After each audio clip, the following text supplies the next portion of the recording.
నమస్తే అండి. ఓం విఘ్నేశ్వరాయ నమః. శ్రీ విశ్వవసు నామ సంవత్సరం వృశ్చిక రాశి వారికి శుభ ఫలితములు ఏ విధంగా ఉన్నాయో తెలుసుకుందాం.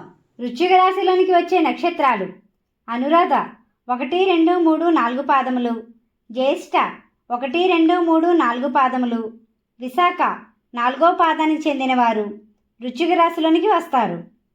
వృశ్చిక రాశి వారికి ఈ సంవత్సరం రాజ్యపూజ్య 2, అవమానం 2, ఆదాయం 2, వ్యయం 14 ఉంటుంది.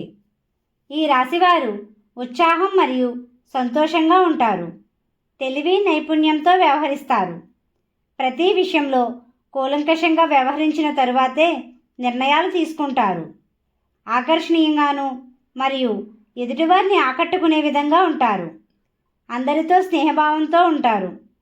కోపం మరియు దూకుడు ధోరణికి దూరంగా ఉండండి. అనుకూలమైన సమయం కాదు. శత్రువులు మిత్రులుగా మారే సమయంగా చెప్పవచ్చు. ఖర్చుల విషయంలో జాగ్రత్త వహించండి. అధిక మరియు వృధా ఖర్చులు చేస్తారు. ఈ సంవత్సరం నూతన గృహ నిర్మాణ కార్యక్రమాలు చేపట్టిన వారికి అనుకూలమైన సమయం. అనుకున్న సమయానికి పనులు సజావుగా పూర్తి అవుతాయి. ఆస్తులు మరియు ఇతర విలువైన వస్తువులు కొనుగోలు చేసే సమయంగా చెప్పవచ్చు.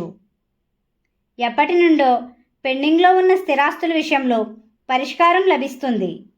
కుటుంబ సభ్యులతో అన్యోన్యంగా ఉంటారు మరియు బాధ్యతగా ఉంటారు. జీవిత భాగస్వామితో అన్యోన్యంగా ఉంటారు మరియు తీర్థయాత్రలు సందర్శిస్తారు. ఆరోగ్యం విషయంలో నరాలు మరియు చర్మానికి సంబంధించిన కొన్ని సమస్యలు ఎదుర్కొనే సమయంగా చెప్పవచ్చు.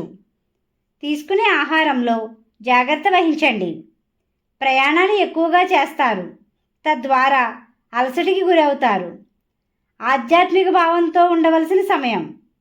ప్రతి ఒక్కరిని ఎక్కువగా నమ్మే విధంగా ఉండకండి. నమ్మక ద్రోహానికి గురయ్యే సమయంగా చెప్పవచ్చు. కొన్ని ముఖ్యమైన కార్యక్రమాల్లో పాల్గొంటారు. మీ చేతుల మీదుగా శుభ కార్యక్రమాలు చేస్తారు. ఎప్పటి నుండో పెండింగ్లో ఉన్న పనులు మరియు సమస్యలకు పరిష్కారం లభిస్తుంది. అనుకున్న పనులు పూర్తి చేయడంలో బాధ్యతగా వ్యవహరిస్తారు. ధైర్య సాహసాలతో ఉంటారు.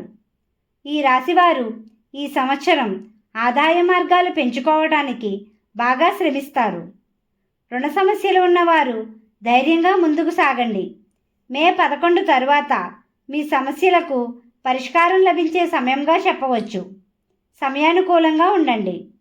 ప్రశాంత వాతావరణం లభిస్తుంది. మీ చేతులతో రుణాలు ఇచ్చినా తీసుకున్నా కూలంకషంగా వ్యవహరించండి. మీకు సంబంధం లేని విషయాలకు దూరంగా ఉండండి.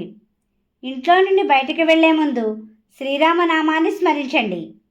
మధ్యవర్తిత్వ వ్యవహారాలు చేసే సమయంలో నైపుణ్యంతో వ్యవహరిస్తారు. నలుగురిలో ప్రత్యేక గుర్తింపు లభిస్తుంది. కోర్టు వ్యవహారాల విషయాలు ఆలస్యమైనప్పటికీ అనుకూలంగా ఉంటుంది. ఇంట్లో నుండి బయటకు వచ్చే సమయంలో తూర్పు ఉత్తర ద్వారములను ఉపయోగించండి.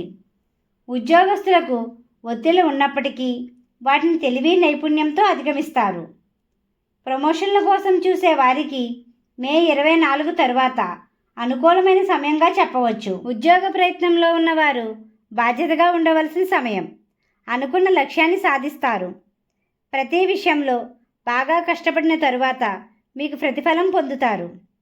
వ్యాపార రంగంలో ఉన్నవారు లాభధ్యేయంతో ఉంటారు. ఆశించిన లాభాలు గణిస్తారు. వ్యాపార ప్రదేశాలలో లక్ష్మీ గణపతి యంత్రాన్ని పెట్టండి. పెట్టుబడులు పెట్టేవారు మే 4 తరువాత అనుకూలమైన సమయం. అయినప్పటికీ సమయానుకూలంగా వ్యవహరించండి. విద్యార్థులకు ఏకాగ్రత అవసరం. మంచి వాతావరణం ఉంటుంది. ఉన్నత విద్య కోసం విదేశాలకు వెళ్ళే వారికి ఏప్రిల్ 21 తరువాత శుభదాయకం. ఎప్పటి నుండో ఉన్న వివాహాల కోసం ఎదురుచూసే వారికి ఏప్రిల్ 19 తరువాత అనుకూలమైన సమయంగా చెప్పవచ్చు. వివాహేతర సంబంధాలకు దూరంగా ఉండండి. అనుకూలమైన సమయం కాదు. స్నేహితులు మరియు బంధువులు మీ ద్వారా ప్రయోజనాలు పొందుతారు మరియు మీరు ప్రత్యేక గుర్తింపు పొందుతారు. వాహన ప్రయాణాలు చేసేవారు జాగ్రత్త వహించండి. ఎలక్ట్రానిక్ వస్తువులు కొనుగోలు చేసేవారు ఆచితూచి వ్యవహరించండి. ఈ రాశివారు శ్రీరాముణ్ణి, దుర్గా అమ్మవారిని పూజించండి. గోమాతకు ఆహారం పెట్టండి. ఈ విధంగా చేసినట్లయితే ప్రశాంతత పొందుతారు. మా వీడియో కానీ మీకు నచ్చినట్టయితే లైక్ చేయండి, షేర్ చేయండి, కామెంట్ చేయండి. ఇలాంటి మరెన్నో వీడియోస్ కోసం మా ఛానల్ ఇప్పుడే సబ్స్క్రైబ్ చేయండి.